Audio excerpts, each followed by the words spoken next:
Do you ever feel misunderstood even though you speak very clearly? Find out why here today on Jimmy Rants. Click on that little box down there in the corner. It will take you straight to IGTV to watch today's episode of Jimmy Rants. JimmyRants.com is the website, and as always, you can engage live in the content. You got to go follow me over on Instagram. I am at Livin' Low Carb Man, LIVINLOWCARBMAN. Once you're there, engage live, just like all these amazing people coming in right here, right now. Thank you guys for watching live here today. We also simulcast live over here on my Facebook page, where Joanne and Jude and Catherine and Michelle all are coming in right now to watch today's show. Finally, we also have my YouTube streamers over here, so thank you guys for that. And I really appreciate you guys being here today on Jimmy Rants. If you missed the live here on Instagram, we do have it on IGTV, so go check it out there. We also throw all the past episodes up over on YouTube. Type in a keyword Jimmy Rants, you'll find the show, or youtube.com/LivinLowCarbMan. And then we have a special bonus episode today, by the way.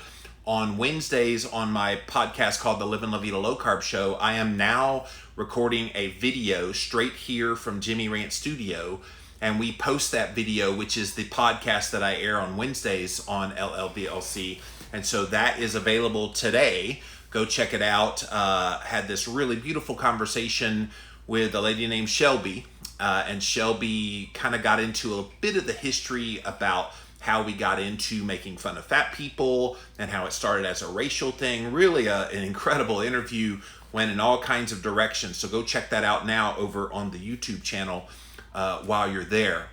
Finally, you can see all the past episodes over at JimmyRants.com, the official website for this show. And if you get value out of what we do here on Jimmy Rants, then please give value back to me. Click on that Patreon link, and really any donation would be very, very helpful. I refuse to have sponsors on this show. I want it to always be free. But if you get value out of it, then please give value back to me, as so many of you have. So thank you for that. Okay, today we're going to shift gears away from some of the things I've talked about this week. I had a really great study we talked about yesterday about saturated fat and its impact on your health, But I think sometimes it's good to peel back the layers and to get a little bit deeper philosophically as to why humans interact the way they do, why we behave in various ways, and sometimes there's interesting reasons that you don't even think about. Like, they're there all along, but you just don't really think about them until you get into a situation where it comes face to face and you're going, what in the world? And so today what I'm going to talk about is specific reasons why, when you speak very clearly and you communicate a message very understandably, there's no question what you're saying, you can still be misunderstood. And if I'm being honest with you, pretty much my whole life, I feel like sometimes I run into situations where I've said words and those words were taken in the complete opposite way that I intended. And I'm sure you can think of examples of that in your own life, where you say something, in your mind it sounds good, in your mind you're clearly communicating what you mean and saying exactly what you're trying to say, but then someone else hears that and goes, well, wait a minute, why are you saying, and it's this opposite thought, and you're going, what in the world, how did you get there? And I'm seeing this quite a bit right now within the realm of talking about COVID-19, talking about race relations. It just seems to really be amped up. And so as a public service today here on Jimmy Rants, I thought I would read from an article from Psychology Today. I read a lot from their articles because they have some really great information. But I found this one called 9 Reasons It's So Easy to Be Misunderstood, because I feel like if you don't understand why people are misunderstanding you, then you keep saying things without context of this, and then you get mad because they respond in a way that's negative when you didn't mean it in that way at all. But the 9 reasons they talk about in this article really shine a bright light on this. So I hope this is educational for those of you engaging in conversation, especially online. You're going to run into this quite a bit. You think you're being crystal clear, but it may not matter. How many times have you thought you were communicating absolutely clearly, only to discover that your words were taken in a way you could never have imagined, and likely much more negatively so? Just hang out on Facebook or Instagram, write some comments on YouTube. You could write the most beautiful prose in the world, Prose, and it won't matter. People will fight you. I've run into this quite a bit lately, where I will write words that are not forceful in any way. In fact, I go out of my way to be extremely tactful in my writing and in my speaking. I do not seek to inflame anybody with anything I write. It's all covered in love and respect and just trying to seek out understanding. And yet sometimes those words get misconstrued and people get their panties in a wad, so to speak, and then it becomes into something a lot more than you realize. And again, I'm not alone in that. I'm sure a lot of you guys are experiencing this exact same thing right now. So in this article, there are 9 varying explanations as to why communication that however carefully you deliver it, whether in oral or writing, might be quite different from the communication actually received. And doubtless there are many others beyond these 9 I'm about to share with you. But you ready for this? This is really educational. When I read this, I went, yep. And so I think you're going to really like this. Number 1, reasons why it's so easy to be misunderstood. The other person's mind just wanders. So when someone is reading something you've written or you're talking to them, they're not really hearing you. Their mind wanders. Either they weren't tuned into you, or without consciously having planned it, their brains temporarily went offline. I know a lot of people's brains who are not just temporarily offline. I think they're completely offline all the time, permanently. But that's another story for another day. But you know those people, and you can even see it in their eyes, and nothing is worse. If you're having a conversation with me, nothing ticks me off more if we're talking face to face than if I'm talking to you and we're not making eye-to-eye contact and you start to look off to the side. I can tell you when I've worked in jobs before where I'm supposed to be talking with someone and having communication back and forth with this someone, the worst thing they could do is look away. Because if you look away, then you're automatically telling me what I'm saying is not important, what I'm saying does not matter to you. Or not just look away, look at their phone. Oh my gosh, please do not talk to me in a conversation and attempt to look at your phone and think I'm not going to notice that. So, am I alone in this? Like, surely other people kind of get ticked off by that. They might have been preoccupied with other things, and that happens too. You know, people have things on their mind, and so maybe you're saying something consciously, but it's not registering because there's all kinds of things on the mind of that person. And I can tell you right now, I've got a ton of things on me right now that I'm thinking about. But if I'm in a conversation with someone one-on-one, then I'm going to make sure I'm paying close attention to that person. I've been on some video calls with various friends, and same thing. On there, I'm like, don't look away. If you need to look away, say, okay, hang on a second, I'll be right back.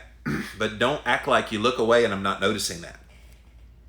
Nevertheless, you may need to take some responsibility, for it's also possible that you started talking without making sure that you got their attention. Now, this is a good point too. If someone's looking away and you just start talking, you can't assume they're hearing you talk. You have to say, hey, and whatever their name is, and then they turn to you, and once you know you have their attention, then you start the conversation. So that's on you, the communicator. Remember, our minds are always occupied with something. Now, that's an important thing to remember. People say, I don't want to think about anything. Well, your mind's always going to think of something. Right now, I'm thinking of, I have to deliver this Jimmy Rants, and I want to communicate it clearly, and I want people to get good, useful information out of this, and I hope I don't have a booger hanging out of my nose. Did that zit that I woke up with at the corner of my nose, is it gone now? Those are the things I'm thinking about. You might be thinking about, why am I looking at this man in the blue shirt? We're always thinking of something. It's only fair that if you want others to give you their undivided attention, that you ask for it first. And this is so good. And of course, this is more interpersonal kind of communication, not necessarily online, but I think it's good skills for you to learn in real life so that when you do go online, you understand the dynamic there. Number 2, again, if you joined us late, we're going over 9 reasons why it's so easy to be misunderstood. And number 2, the other person is tired. They're in a state of fatigue. So if someone is in brain fog, and I'll tell you, for me, it's not brain fog. For me, it's my circadian rhythm kicks in really hard early in the evening. So it's why I try to do almost all my work by 5 o'clock. By 5 o'clock, I start getting droopy-eyed. And by 6 o'clock, 6:30, I'm shutting down. And by 8 o'clock, I'm almost in bed, if not already in bed. And that's just the way my body works. And then I'm up bright-eyed, bushy-tailed, usually somewhere about 3, 4, or 5 in the morning, somewhere in that area, depending on what time I go to sleep. And so don't assume that they're just not interested in what you're saying. Don't assume that what you're telling them is going to be remembered if they're in a state of fatigue in their brain for whatever reason. Maybe it's at nighttime and they're already more than ready to hang it up for the day. That's me. That notwithstanding, you still make efforts to engage them. You're significantly increasing the likelihood that you'll be misunderstood. Yeah, when I get requests to be on podcasts, for example, and they're like, yeah, we're going to go live at 7 p.m. I'm like, yeah, you're going live at 7 p.m. I'm nowhere near 7 p.m., I promise you. Now, if you want to make it 7 a.m., I'm there. But 7 p.m., yeah, not so much. And so just realize that time of day, state of mind, it can make a difference. And maybe someone just casually comes across some social media post that you did when they're in a very tired state, and they just read a few words and they interpret in their tired mind what they think you're saying. Or especially if it's an image of some sort, if someone has an image as a picture or a video on a post that they wrote, and all they see is the picture or the video, and they don't actually read your commentary, they jump to conclusions because they have a tired mind, and then it becomes a misunderstanding. They may just not have enough mental acuity at the moment to be following what you're saying, and that they may be too tired even to articulate it. That's interesting too. Consider that, as any good comic would tell you, timing is everything. It's imprudent, if not downright foolish, to approach anything complex or conflictual when your potential listener is listened out. So that's why you have to always be paying attention when you're trying to communicate something to the state of mind of the reader and or listener. Well, the problem on social media is people access it at all times of the day. And let's put it this way. I have posted things weeks, months, years ago that then people will write to me and say, well, I don't understand why you said this. And one yesterday was, they were talking about one of the social injustice posts that I did recently. Well, you're for social injustice, but I see on the same day you post that, it was not the same day, on the same day you post that, you post something about this guy that he's all for this, and this, and I can't believe you would be for that, and blah, blah, blah. And so it's like this guilt by association. And I'm going, what? Like, conflated all of these things all into one, and it's a great way to be misunderstood when you take things out of context like that. But I guess he needed a nap. We'll give him a nap. If you joined us late, we are going over 9 reasons you are misunderstood. I feel like with all the conflicts happening online with COVID-19 and the race relations and even politics and all the areas of life that we have conflicts over, we need some skills to understand why our communication is not being as understood as well as we think it is. So the first one was people's minds wander. The second one, people have a state of fatigue or they're tired. The third one, and this is a big one online, the other person is mad at you. I can tell you with 100% fact that sometimes I will write things online and I know that certain people are going to say something negative about whatever I write about. And their only reason for saying anything negative is they're mad at me for whatever their reasons. So you got to keep that in mind. If you're trying to communicate something to someone who is mad at you, maybe try to resolve that first, or you're going to be misunderstood.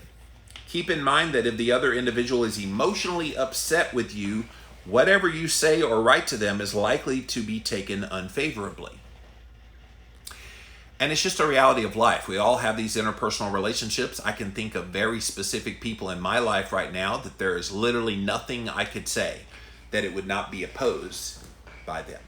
And it's just, you just have to come to terms with that there's going to be people, they're going to be mad at you for whatever the reasons. There's so many reasons why that can happen, but you just have to know if you're trying to communicate something and someone's actively mad at you, you're not going to get through to them. So this is hardly the time to be making your most forceful argument to convince them that your point of view is justified or even worse, superior to theirs. Rather, in such instances, your job, if you're willing to accept it, is to hear them out and to be the speaker, or not be the speaker, but rather the auditor listening, and to see whether you can validate where they're coming from, though it may contrast sharply with your own perspective. So if someone's mad at you, let them talk. Let them put it out there. It's almost the whole adage of be the bigger man, be the bigger person, and let them air their feelings. And if you disagree, gently listen to what they have to say and then try to have a conversation that way. The problem is most people are mad on both sides. So if someone's mad at you, you're probably mad at them, and neither one of you is willing to give an inch. And to me, that's unfortunate, because I think you can have so much good communication if you're willing to lay aside your ill feelings and try to work things out.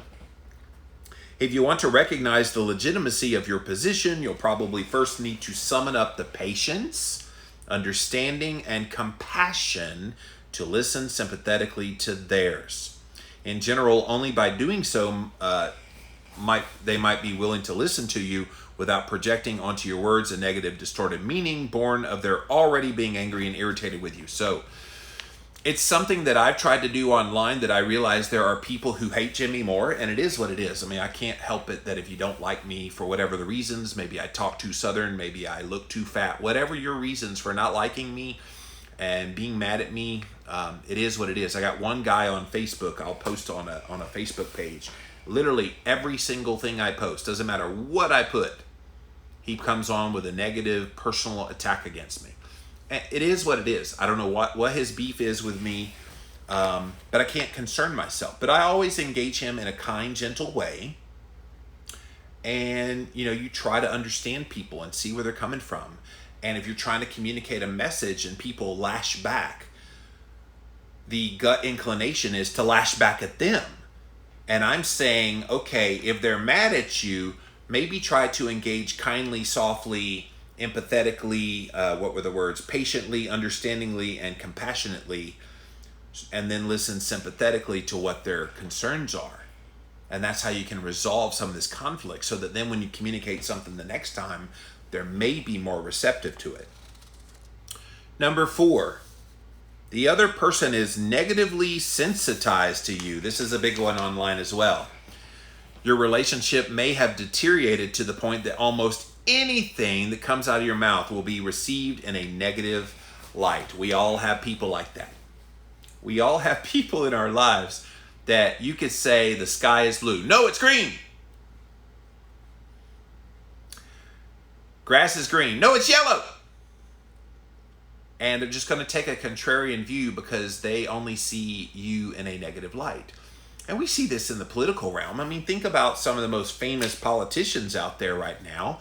They literally could say anything in the world, anything, and some group of people would be negative towards whatever that is that they said. And it's gotten ugly in the political realm. I don't even really watch much of the politics, because in the day-to-day, it's just nonsense.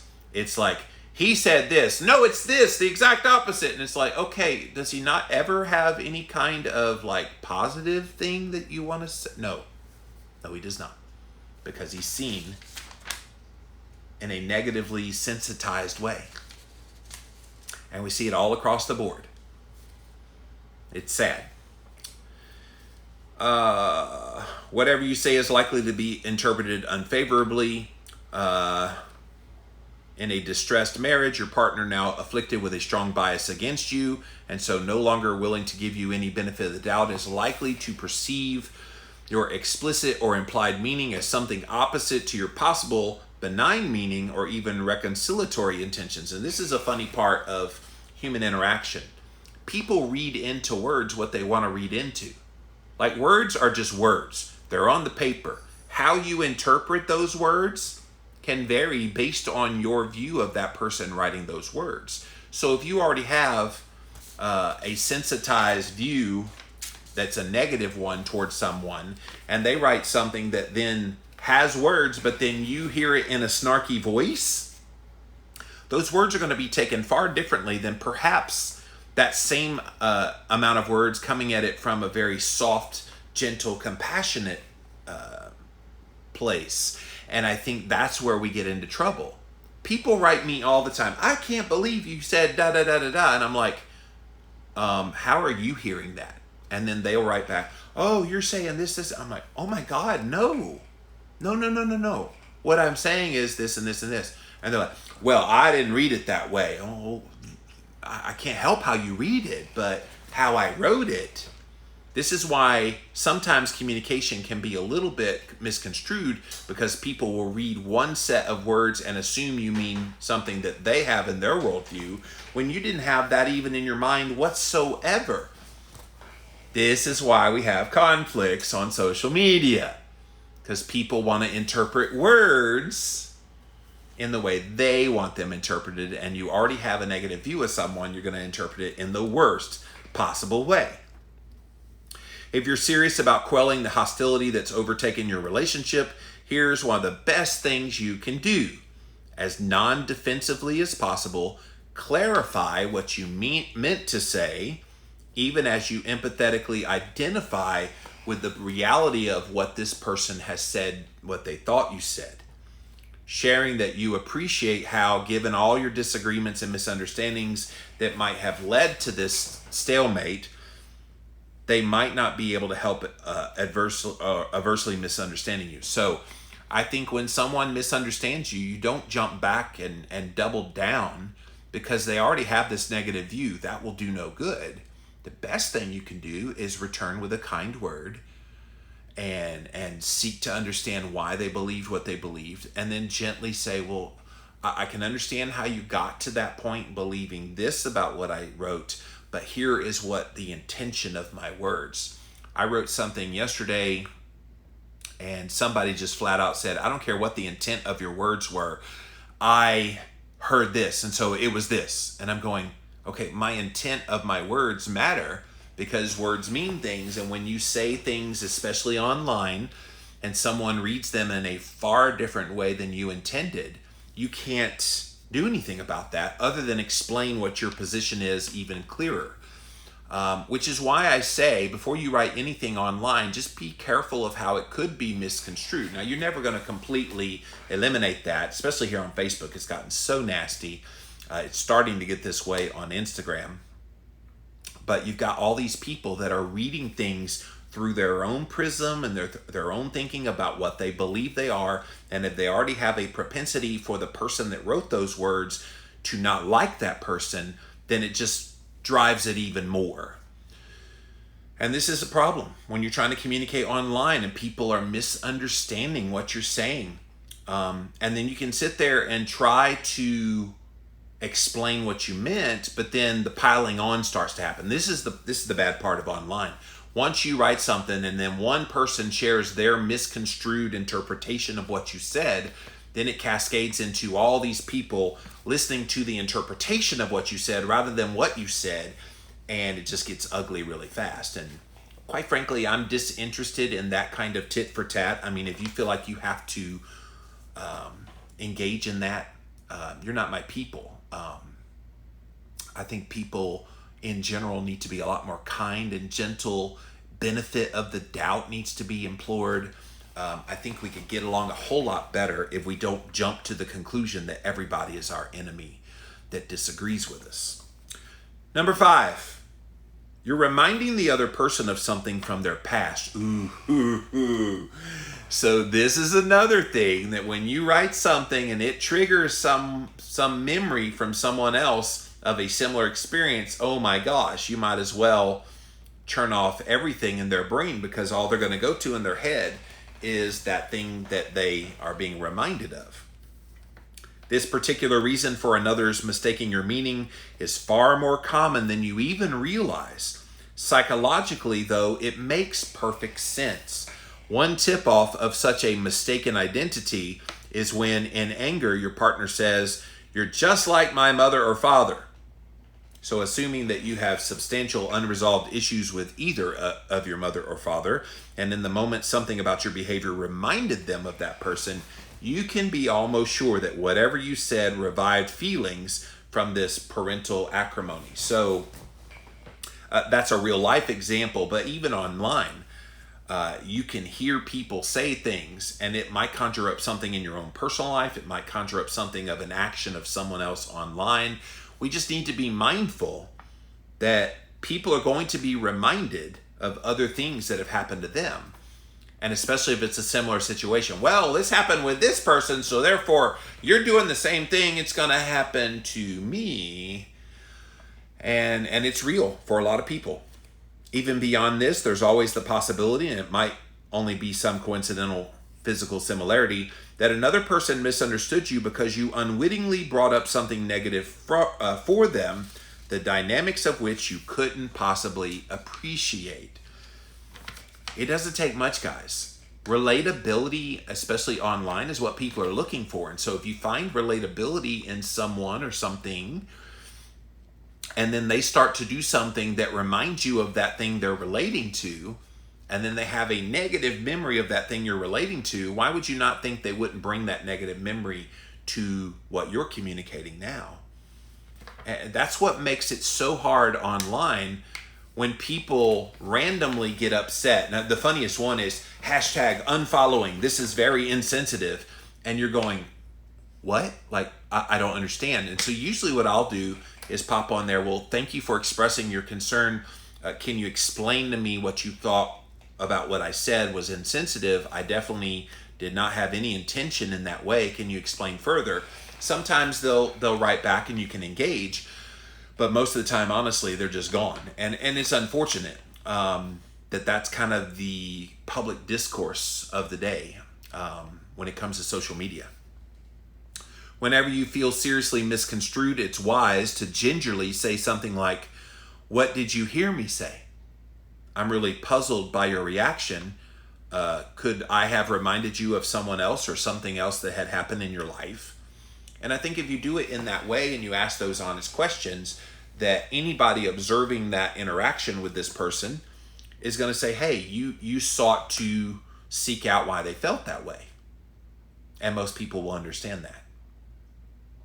Rather than jumping to a conclusion, if you have a concern about anything, including myself, anyone online ever writes, just write to that person directly. Send them a DM.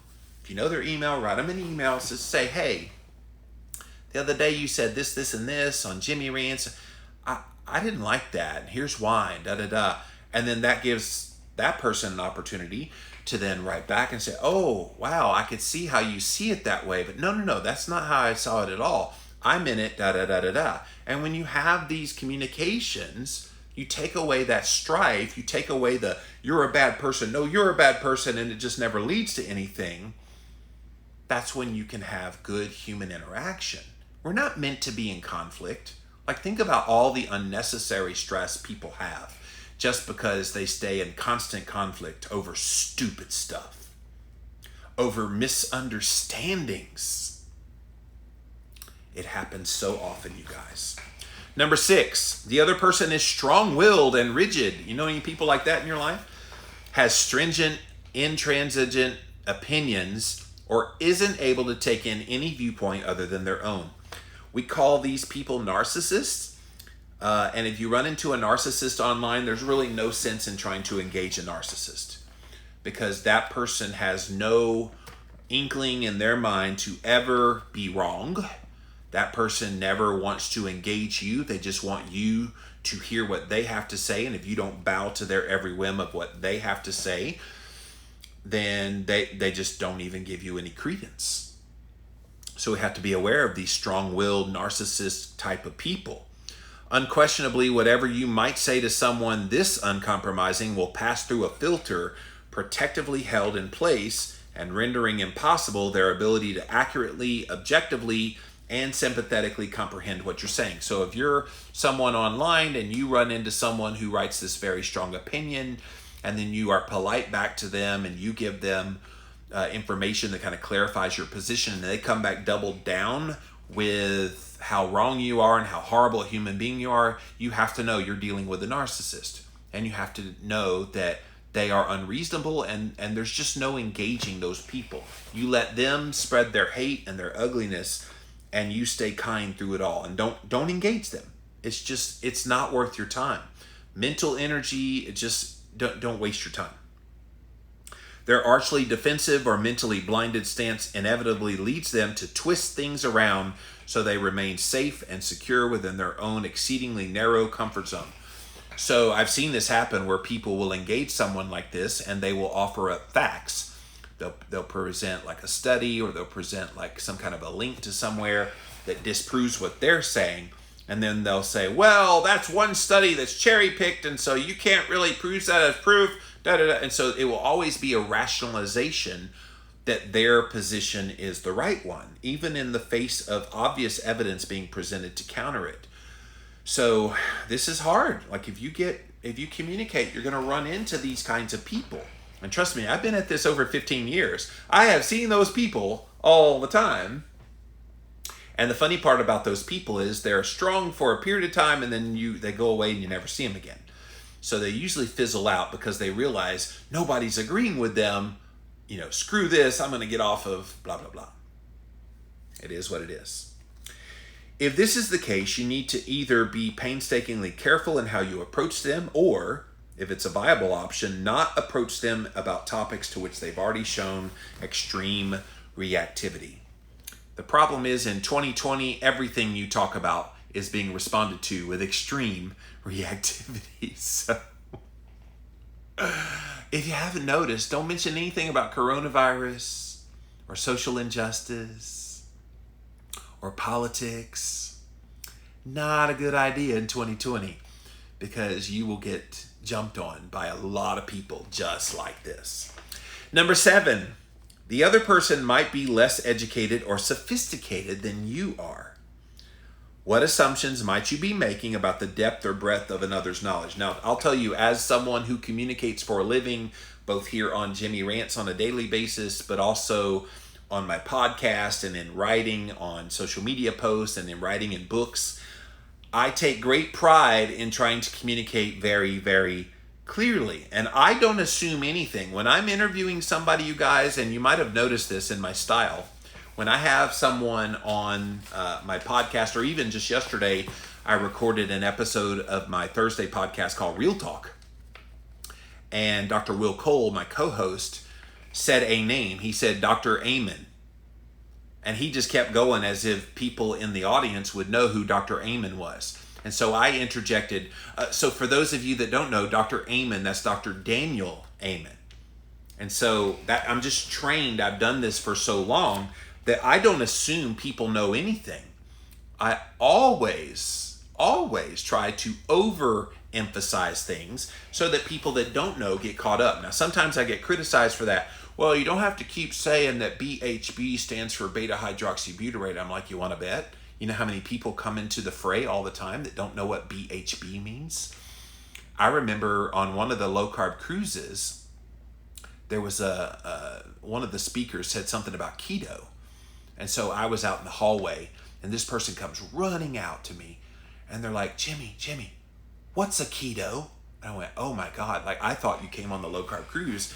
Everybody would have a basic knowledge of low-carb and keto. They didn't even know what keto meant. So I have learned to never assume that people are greatly informed about all these things. Now, it frustrates people that are those nerdy type that know all the ins and outs of everything.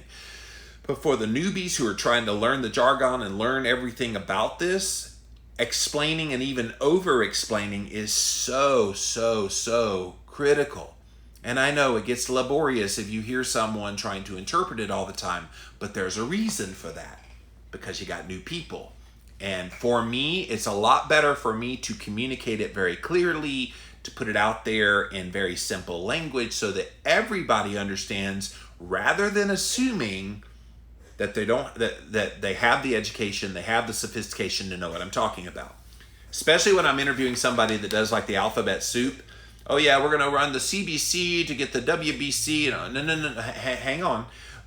Let's interpret what all that alphabet soup means so that then the end consumer can be better informed. Might your communication have included an allusion for which they're totally unfamiliar? Again, language means everything. It could have referred to a character like Prometheus, Sappho, or Ulysses, a literary work like Madame Bovary, The Trial, or The Sound and the Fury, or a word like acquiescence, fulsome, or nonplussed, which you wrongfully estimated the individual would know the meaning of, but frankly many do not. So yeah, again, I use a few fancy words from time to time, but not overly so. And it's by design. It's not, I was an English major in college. I know a lot of fancy schmancy words, and so, but I don't try to overemphasize any funky monkey words, because I'm a translatable kind of communicator. And if people don't know what some of these words mean, it makes no sense. Like sometimes I'll read a New York Times article, and you can tell these people are highly, highly educated in the writing process, that they are ruthlessly enamored by the very mere presence of their ubiquitous writing style that goes down the foremost. And it's just, they go on and on and on with all this like verbosity, that at the end of the day, most people are like, yeah, can you get to the point? Like, what are we doing here? Communicate clearly. And it's something that I always seek to do by not dumbing it down. I hate that phrase, dumbing it down. But meeting people, and I always say, especially within the context of podcasting, I always say I try to speak to the lowest common denominator. And again, that's not to dismiss that person is somehow stupid, but you do try to reach people at the level of their understanding. And if that means you explain to someone who's a little more adept at this, it is what it is. It's why sometimes like Dave Asprey and Ben Greenfield and some of these more kind of cerebral type of podcasts, I can listen to them, I can hang with them, although they do challenge me a little bit. But I sit there as I'm listening to their podcast and I'm going, all right, how would I interpret this to my audience if I was interviewing? Because there's no way I could just do BDMF and I'm just like, no. I would have to like be like overly emphasizing it, because that's where my heart is. That's where my brain goes when I hear complex things. My immediate thing is, let's make it simpler. It's the same with jargon and acronyms, technical terms, verbal shortcuts you may be so familiar with that you assume everyone else must be cognizant of them, but many may never have encountered them. And in the keto and health space, there's so many. OMAD, like every time somebody says OMAD on a podcast, I always say 1 meal a day.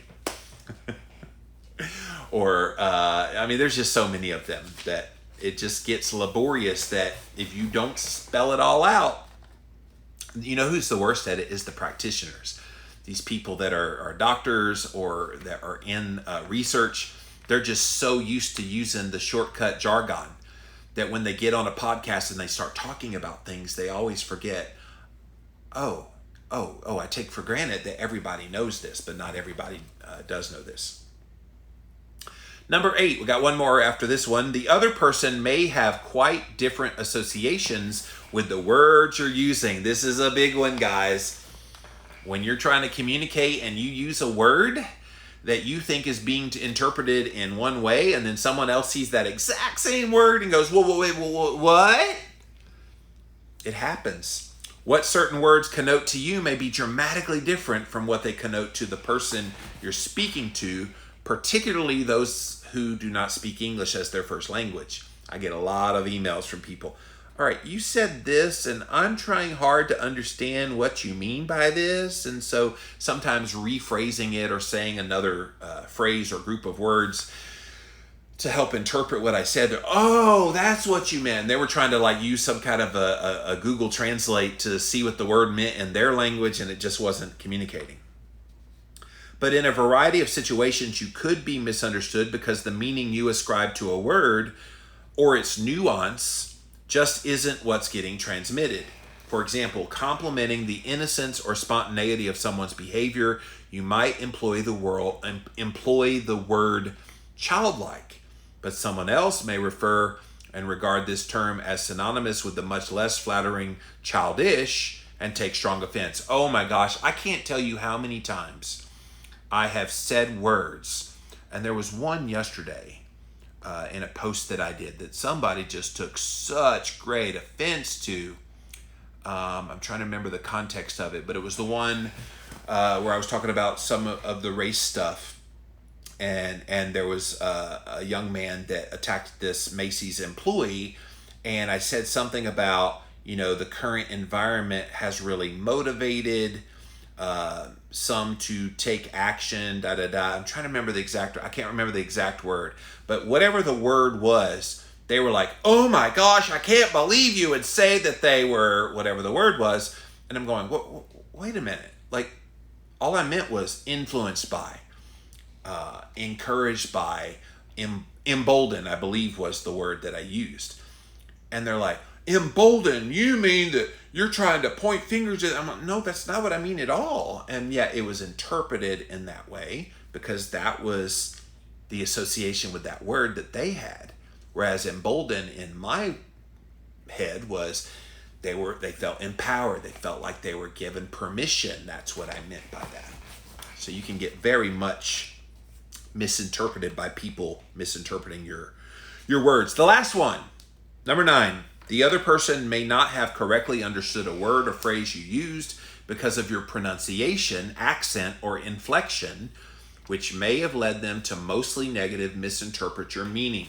Or they may have altogether missed your message because of a bad phone connection, hearing loss, or even an information processing deficit. I can tell you sometimes when you speak words for a living, and I'm on camera with you guys an hour a day, Monday through Friday. I do 3 podcasts a week, 2 of them new shows, and so I've got hours upon hours upon hours of me speaking on camera or speaking behind a microphone, in addition to all the words that I write in all my social media posts, and then writing in books. So there's plenty of opportunity for people to mishear what I'm saying, miss the inflection. Maybe the southern accent kind of makes people think you mean one thing when you mean another. There's so many things, you guys. Again, if someone's reaction to you doesn't seem to make much sense, it's advisable to ask them what they heard. Certainly, you don't want to pass up the opportunity to correct their misinterpretation. And that's a big thing. Anytime someone says, I took great offense to what you said, and I almost always say, what did I say? Can you repeat back what you heard me say? Because I want to hear what you heard. And then once I hear what you heard me say, what you thought you heard me say, then I can say, well, no, that's not what I said at all. Here's what I said, and say it even more clear. And it's incumbent upon all of us to try to be extremely clear when we write. Sometimes I will get comments from people and they're taken totally out of context on social media, for example. And or even like when people are watching this on replay on IGTV, they'll make a comment about something I've said in the middle of the thing, and it's totally out of context. And I'm going, what are you talking about? Like, let's give me context. That all matters. All right, so what did you think about that, guys? Again, that was from Psychology Today, 9 reasons it's so easy to be misunderstood. I think in this day and age where we are pretty much hanging out on social media, and there's so many people talking about everything under the sun, we need to have a little more understanding. We need to have a little more compassion and respect for each other so we're not misunderstood. And I would not jump to the conclusion that someone said something inflammatory without giving them the benefit of the doubt first. Now, if they're obviously inflammatory, that's one thing. But if someone you see is making an effort to say something in a gentle way, don't just make your first inclination to attack what your interpretation is of what they said. Actually go to them and see what's going on. Hey, it seems to me what you wrote was this, this, and this. Is that what you meant? And so then they give you the opportunity. Oh, no, that's not what I meant at all.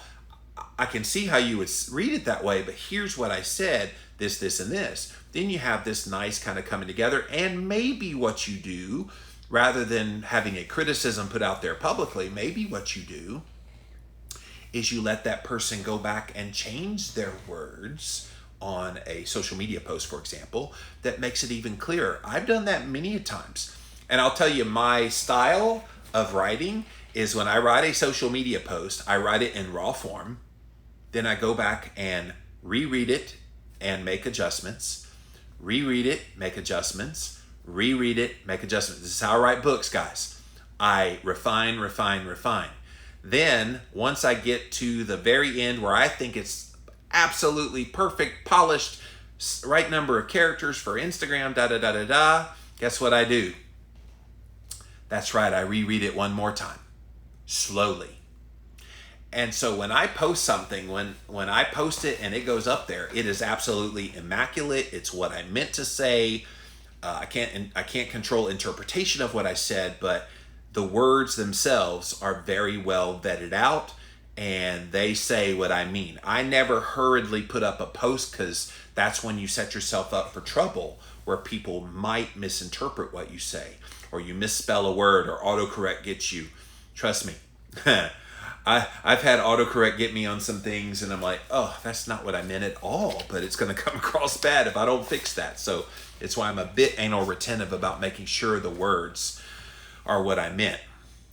All right, I want to see what you guys have to say about this one. It was a really good article. I hope you enjoyed it. We're going to come over here to Instagram first, then over to Facebook, finally over to YouTube. Thank you all for being here today on Jimmy Rants. JimmyRants.com is the website, and if you missed it earlier, we have a special bonus episode with Shelby Gordon over on YouTube. Go check it out. It's today's episode of the Living La Vida Low Carb Show, but we have that as a bonus video. Linda says, I was watching that, but switched to here, and then we'll go back when your live is over. Oh, okay, cool. Glad you were watching. All right, so general questions, Musing Poet, you're going to have to wait till Friday.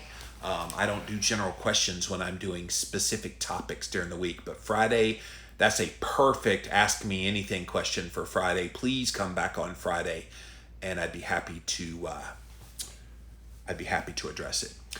Jack says, I've been attacked for clarifying the meaning of a headline that people were having a negative reaction to without reading it further. They didn't want the full story. They just read into the headline. Yeah, I've talked about that phenomenon before, Jax. Where people only read headlines, and because of headlines, they think that's everything about what's in that story. And then when you kind of get into the nitty gritty of, well, you know, the study that the headline's talking about, the study actually said this, this, and this, which actually runs a little bit counter to what the headline said. Or the headline's incomplete. It's a part of the story, but it's not the full story. And people get mad about that. Okay, well, you know, I can't help it that you're not reading the whole story. You got to read the whole story for the context. But that's more common than we want to admit, sadly. But it is a part of the society that we live in, and it's another one of these reasons why you're misunderstood. People will sometimes say, well, I read a headline that said, or I've read a study that said, and okay, what's the study? Well, it was in a headline, and okay, what journal was it in? I don't know.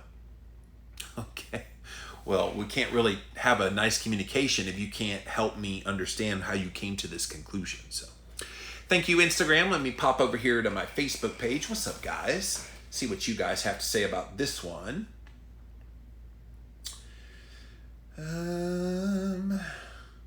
Jenny says, yes, you do. Talking about explaining Yeah, I do that by design. I know it makes some people mad because they're like, well, you don't have to explain all these things every time. Yes, I do. Like, people rely on me to kind of be an interpreter of things. That's kind of my jam. That's kind of what I'm known for. I mean, that's literally what the Clarity books were all about. Keto Clarity, Cholesterol Clarity was to really simplify the language so much. And even in those books, even after I explained what BHB meant and explained it, I still, all throughout the book in Keto Clarity, continued to explain. I didn't assume you remembered from page 12. By the time you get to page 47, I'm still explaining what things mean. And so it's a good communication tactic that I wish more people would do, not just assume that people understand. Kira says, if people have been locked down and eating garbage, as you refer to it, do you think the diet impacts the cognitive function of interpreting what text says? I think it does. It's almost like COVID is causing mental health issues. Oh, there's no like causing mental health issues. I think the stress over COVID has indeed caused some major mental health issues. But to your point, yes, cognitive function, interpreting what things mean, your brain doesn't work well. And ironically, thank you for this, Kira. Ironically, on tomorrow's episode of Real Talk, Dr. Will Cole and I address this subject of leaky brain.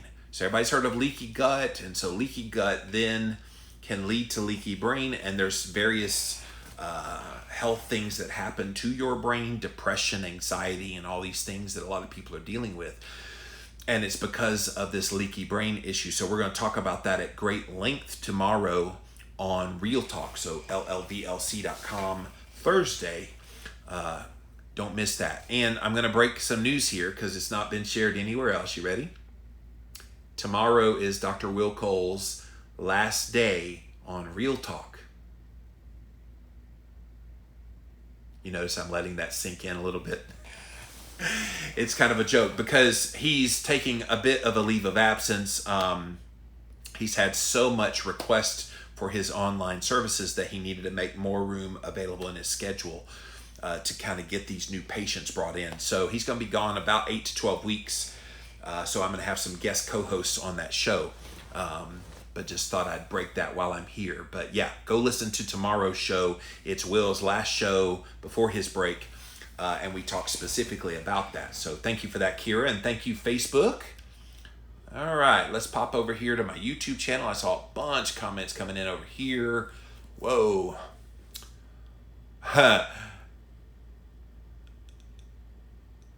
Dot Connector says, when I find a narcissist, I run the other way. Yeah, that's the smart thing to do.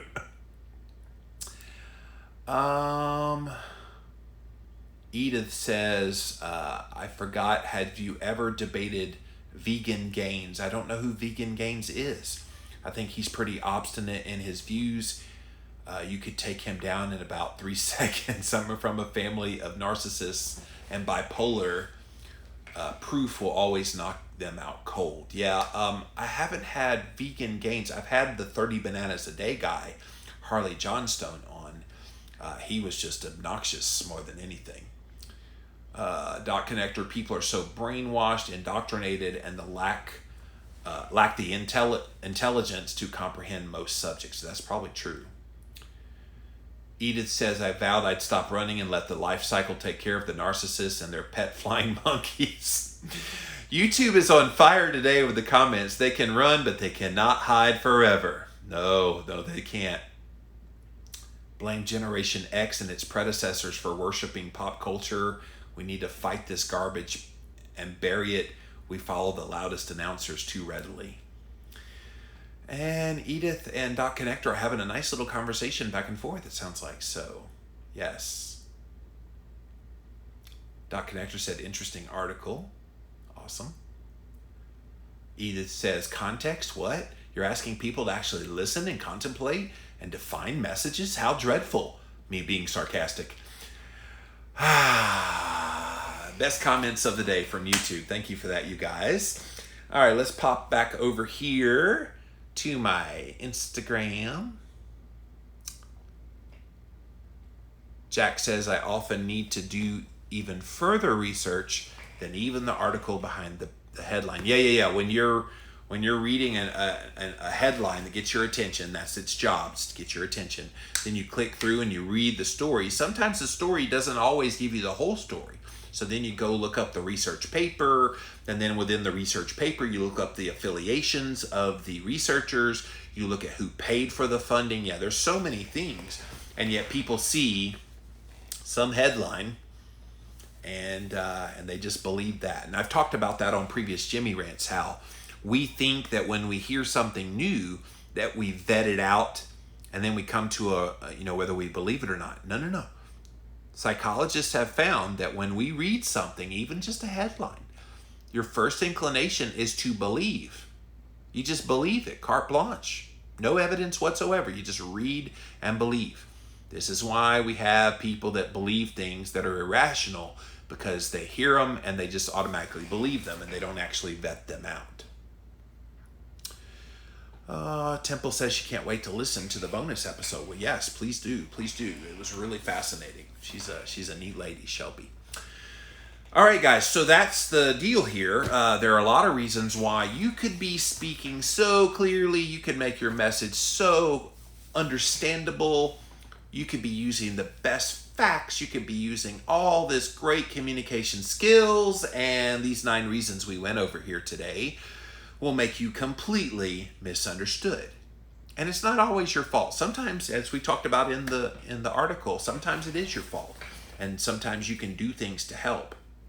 And when you're misunderstood, the last thing you want to do is lash back at this person, especially if they're ugly towards you. Trust me, you guys, you want a crash course in people being ugly to you online? Jimmy Moore is your guy. I don't know what it is about me. I don't know if it's my accent. I don't know if it's because I still have weight on the body. I don't know if my voice just like grinds on people. I don't know what the deal is, but I get a lot of haters and a lot of people that they think they have the right to talk to me ugly. And my modus operandi is never to lash back in kind, because that doesn't lead anywhere positive. I'm always seeking to understand why people believe what they believe and articulate how they articulate, because it helps me better understand human nature so I can be a better communicator to you guys here, for example, on Jimmy Rants. So when people do that, my first inclination is not lash back. My first inclination is, thank you so much for writing to me. Thank you for sharing your comments. I definitely see where you're coming from. Can you help me understand? And then ask for clarifying questions about what they mean. And sometimes people don't want to engage when you're trying to be reasonable.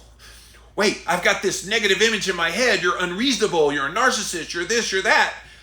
And then when I try to or demonstrate that I'm exactly the opposite of what they think I am, it just disarms them. It does. Jack says, shh, don't use terms like modus operandi. People will think you're insulting them. Yeah, I guess you could say that. But if I say MO, is that a little less PC to say MO?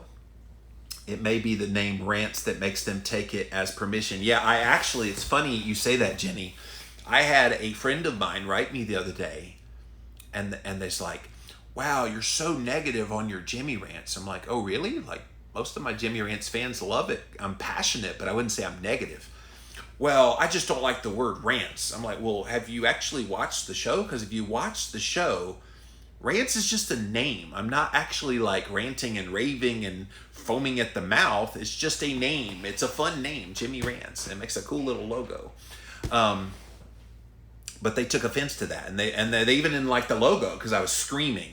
And they're like, oh, you're screaming in there. I'm like, that's called marketing, right? You're just trying to get people's attention. So the show, Jimmy Rants, and then my mouth wide open and a logo. Not the end of the world. Actually watch the show and you'll see it's not what you think it is. So I don't know if they're watching or not, but we'll find out soon, I suppose. That's it for this episode of Jimmy Rants. Jimmy Rants. Join us live here on Instagram at Livin' Low Carb Man, LIVINLOWCARBMAN. We simulcast on Facebook and YouTube. You can watch the replay on IGTV. You can also watch the replay over on YouTube. Just type in the keyword Jimmy Rants. You will find the show. We also have an official website, jimmyrants.com, all the past episodes.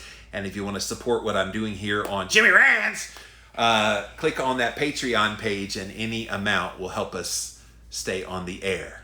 So guys, that's it for now. We'll be back again real soon with Jimmy Rants.